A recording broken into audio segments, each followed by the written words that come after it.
Moi j'avais envie de voyager et j'avais envie de faire une pause dans mes études. Du coup j'ai vu qu'Eurocircle proposait des services civiques et dans plein de pays intéressants, donc j'ai choisi de partir avec Eurocircle.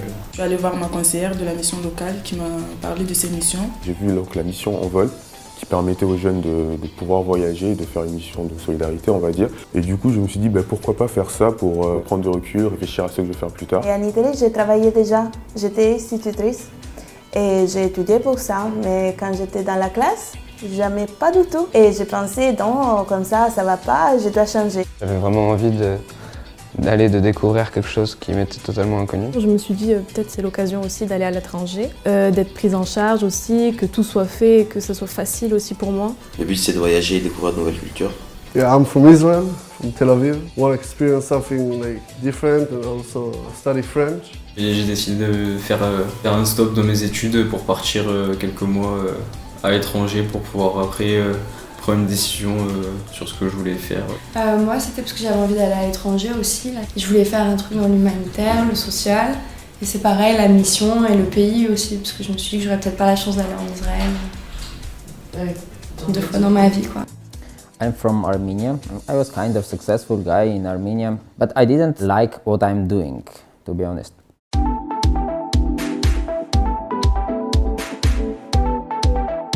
Moi, j'étais en Hongrie pendant environ 4 mois. La mission là-bas, c'était de promouvoir la culture française. Je travaille dans un bureau, c'est un bureau d'information jeunesse. On a créé des événements pour promouvoir la mobilité internationale. On mettait en place des animations avec les établissements ou avec l'Alliance française. On faisait des soirées événementielles sur la Provence, sur Marseille, des journées portes ouvertes. Organiser les clubs de conversation, les ciné-clubs et l'après-midi des enfants. Ouais. Enfin, toujours pour promouvoir la culture française. Quoi. Donc moi, je suis allée dans la ville de Singen, donc c'est tout au sud de l'Allemagne. Je suis partie avec Anaëlle, qui est une autre volontaire française. Moi, j'ai passé 2 mois dans une garderie. J'ai trouvé ça très humain. On est parti à Haïfa en tant qu'ambassadeur du dialogue interculturel. Et avec Alex, on s'est retrouvé à travailler dans une école arabe dans le quartier palestinien de Haïfa et dans un centre de réhabilitation pour prisonniers arabes. On a aussi participé à des distributions de nourriture et de vêtements pour les personnes qui ont survécu à la Seconde Guerre mondiale. Donc avant de partir, on a eu 3 semaines de formation à Eurocircle qui se sont très bien passées. Ça a été génial. Ça a été, franchement, on a appris, c'est à partir de là qu'on a appris à tous se connaître. Et on a fait des activités qui étaient super intéressantes, des activités qui m'ont appris beaucoup de choses. J'ai travaillé à l'Alliance française de Pech, où notre directeur était Jean-Christophe Géraud, qui est quelqu'un d'exceptionnel. I'm working in Bureau Information Jeunesse. It's part of municipality of the city, and we are working for youngsters to promote the mobility for them. On était à Haïfa. Moi je travaillais dans une école maternelle du coup avec des enfants.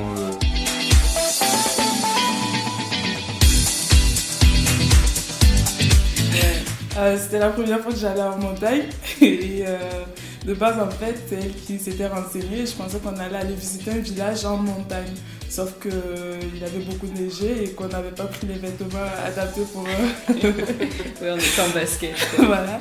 Et on avait la neige presque aux genoux et on avait tout le monde équipé pour ça. Et nous, on était en mode hors sujet. On n'arrivait pas à marcher. J'ai passé Noël dans une famille hongroise. Et c'est un super moment. J'ai été accueilli à bras ouverts chez des gens qui ne me connaissent même pas. J'ai été inclus vraiment dans cette famille-là et c'était très humain, quoi. Beaucoup d'émotions, voilà. Un très bon souvenir. Quand on est allé à Saint-Jean-d'Acre, on était partis tous ensemble, le groupe de 5 volontaires. Ouais. Et dans la vieille ville de Saint-Jean-d'Acre, en fait, il y a une muraille du Moyen-Âge qui donne directement sur la mer. Et on nous avait expliqué que les jeunes, ils sautent depuis cette muraille dans la mer, donc c'est un saut d'un peu plus de 10 mètres, pour montrer qu'ils appartiennent à la ville, en fait, que c'est des habitants de Saint-Jean-d'Acre. Et après avoir visité la ville, on a fait le saut pour montrer notre appartenance à la ville aussi. Oula, je pense j'étais très impressionnée pour l'accueillance que j'ai eue ici. Oui, nous étions vraiment les invités Et c'était tout le temps spécial pour nous d'être là. Une anecdote qui m'a beaucoup marqué, c'est quand je suis allé à une soirée folklorique. Et c'était une soirée traditionnelle avec la musique hongroise et la danse hongroise. Et j'ai été vraiment impressionné. Ça saute de partout, ça tape dans les jambes, ça claque des doigts, ça fait des pirouettes. Il y avait vraiment une ambiance dans cette salle que j'oublierai pas en tout cas. Passer Noël à Bethléem, je pense.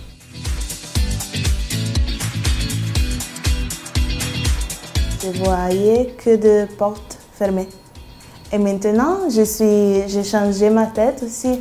J'ai pris plein d'idées, plein d'air frais. Et donc, je vois que des portes ouvertes. Ça m'a apporté ce pourquoi je suis partie. C'est-à-dire que j'ai pu réfléchir et construire un projet d'avenir. Déjà, ça commence à arriver un petit peu à voir où est-ce que je veux aller. Ça m'a appris à animer, à gérer un budget et à aller vers d'autres personnes. Pour ma part, c'était la première fois déjà que je partais aussi loin de ma famille pour aussi longtemps.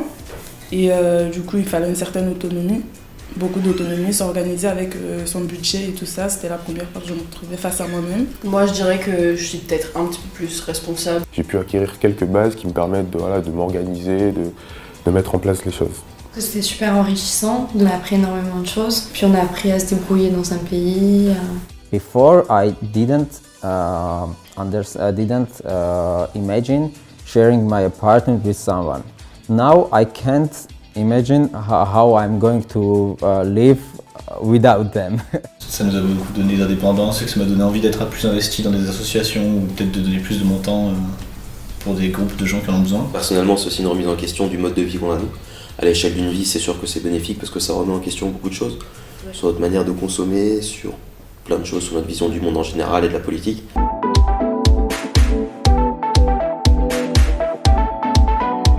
Je me suis recentré sur ce que je trouvais important, sur ma définition de ce qu'est un homme.